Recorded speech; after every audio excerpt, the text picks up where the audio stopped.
ام المومنین سیدہ عائشہ رضی اللہ تعالیٰ عنہ فرماتی ہیں کہ ایک دن حضور کا دریا رحمت جوش میں تھا اور حضور نے فرمایا عائشہ جو مانگنا ہے مانگ لو۔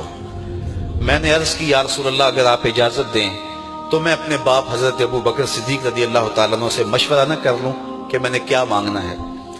تو فرمایا کہ جاؤ مشورہ کر لو، مشورے کی اجازت بھی ہو گئی۔ میں اپنے والد گرامی کی خدمت میں حاضر ہوئی اور کہا کہ دریائے رحمت جوش میں ہے اور رحمت کا باڑا برس رہا ہے۔ حضور نے فرمایا عائشہ جو مانگنا ہے مانگ لو، یہ اتنا سنہری موقع ہاتھ آیا ہے تو میں چاہتی ہوں کہ کوئی مانگوں تو اہم شے مانگوں، تو آپ کی خدمت میں حضور سے اجازت پا کے حاضر ہوئی ہوں، مجھے بتایا جائے کہ میں حضور سے کیا مانگوں تاکہ کوئی چھوٹی چیز نہ مانگوں بڑی چیز مانگوں۔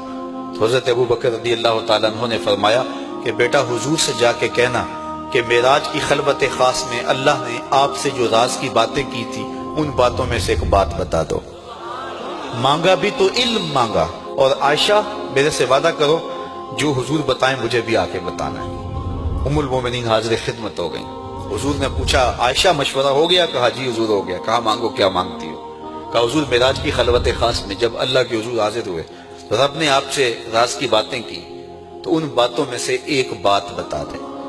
حضور مسکرا پڑے، اس بات پہ مسکرائے ہوں گے میرے یار غار کا انتخاب کیسا ہے، یا اس بات پہ مسکرائے ہوں گے کہ راز کی بات بتا دوں تو راز راز نہ رہا، لیکن وعدہ کیا تھا۔ کہا عائشہ سنو، جب میں قرب خاص میں پہنچا تو میرے مالک نے مجھ سے راز کی جو باتیں کی ان میں سے ایک بات یہ تھی، محبوب تیری امت میں سے کوئی شخص کسی شخص کا ٹوٹا ہوا دل جوڑ دے تو میرے اوپر لازم ہے بغیر حساب کے جنت عطا کرو۔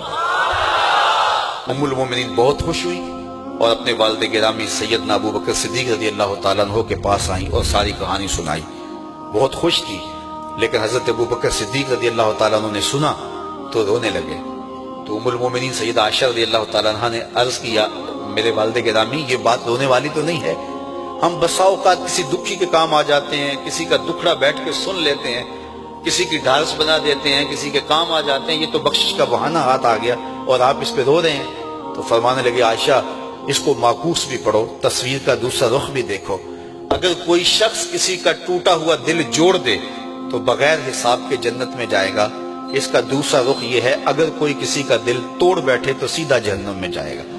میں اس بات پہ رو رہا ہوں کہ ہم سے کسی کا دل نہ ٹوٹ گیا ہو۔